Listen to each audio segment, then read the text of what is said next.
చరిత్ర చదివిన వాళ్ళు ఎప్పుడు కూడా తప్పు చేయరు. చరిత్ర చదివితే ఆ చరిత్రలో జరిగిన తప్పుల్ని మనం చేయకూడదని చెప్పిన ఒక ఆలోచనతో వ్యవహరిస్తాం.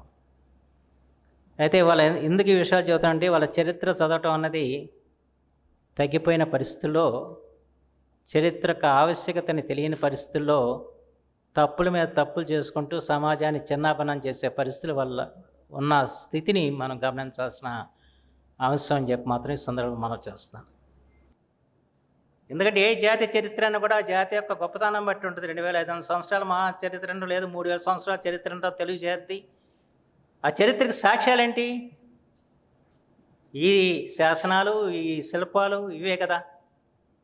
వాటి మీద మనం ఎంత దృష్టి పెట్టాలన్నది, ఎందుకు పెట్టలేకపోతున్నాం, ఎందుకు ఈ ఆలోచన విధానం ఈ రకంగా మనకు తయారవుతుంది అన్నది వాళ్ళు మనం ఆలోచించాలి. కేవలం ప్రభుత్వాన్ని నిందించడం కాదు, ప్రజలను కూడా మనం ప్రశ్నించాల్సిన పరిస్థితి.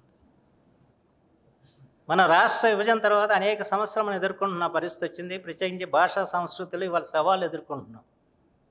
ఆ సవాళ్ళని ఎదుర్కోవాలంటే ముందు జాతిలో ఒక జాగృతిని తీసుకురావాలి. ఆ జాతిలో జాగృతిని తేవడానికి కొరియాలాగా మనం ప్రజల్ని ప్రబోధించాల్సిన అవసరం ఉంది.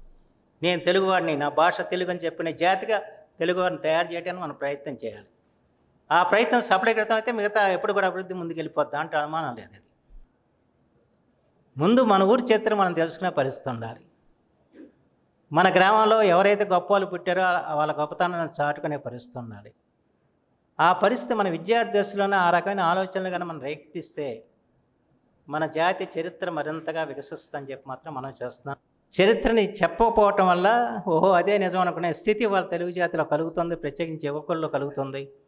అంచేత తెలుగు జాతికి సంబంధించిన ఏ విశేషం మీద మీరు పరిశోధనలు చేసినా ఆ పరిశోధనలు ప్రజల్లోకి వెళ్ళేలాగా చేయమని చెప్పి మేమందరూ కూడా సవనీయంగా నేను కోరుకుంటూ, నాది తెలుగు జాతి, నా భాష తెలుగు భాష అని సకరంగా చాటుకునే జాతిగా తీర్చిదిద్దగల శక్తి చరిత్రకారులకు మాత్రమే ఉందని చెప్పి మాత్రం మనం చేస్తున్నాం. ఎందుకంటే నాకెందుకు ఈ భాష మీద లేకపోతే ఈ జాతి మీద నాకు అనురక్తి అంటే, ఈ జాతి చరిత్ర చదివాను కాబట్టి,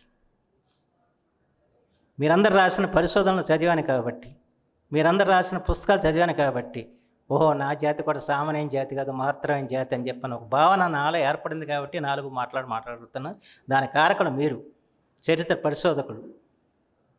అంచేత చరిత్ర పరిశోధనే కాదు, చరిత్రని మనం భావితరాలకు తెలియజెప్పేందుకు ఎంత సులువుగా చెప్పగలుగుతాం కూడా ఆలోచించేయండి. చరిత్రని ప్రత్యేకంగా ఒక సబ్జెక్టుగా చదవకపోయినా, ఇంజనీరింగ్ అవనండి, డాక్టరేట్ అవనండి, డాక్టర్లు చదవండి, ఏది చదివినా కూడా దాంట్లో భారతదేశ చరిత్ర, ఆంధ్రప్రదేశ్ చరిత్ర వాళ్ళకి చెప్పే విధంగా చర్యలు చేపట్టాల్సిన అవసరం ఉంది. అదొక అంశంగా అందరికీ కూడా చెప్పాల్సిన బాధ్యత ఉంది. అలా చెప్పినప్పుడే జాతి సంరక్షించబడింది, జాతి వైభవానికి ముందు తీసుకెళ్ళ వారసత్వాన్ని అందిపుచ్చుకునే జాతి తయారవుతుందని చెప్పి మాత్రం మనం చేస్తాం. చరిత్ర సృష్టించినోడు ఇప్పుడు ఆ చరిత్రని తిరగరాయబోతున్నాడు. అబద్ధాల గోడల్ని బద్దలు కొట్టి నిజాలను రాగా మీ ముందుంచబోతున్నాడు. నిజమైన వార్తల కోసం వెంటనే డౌన్లోడ్ చేసుకోండి రా యాప్ని.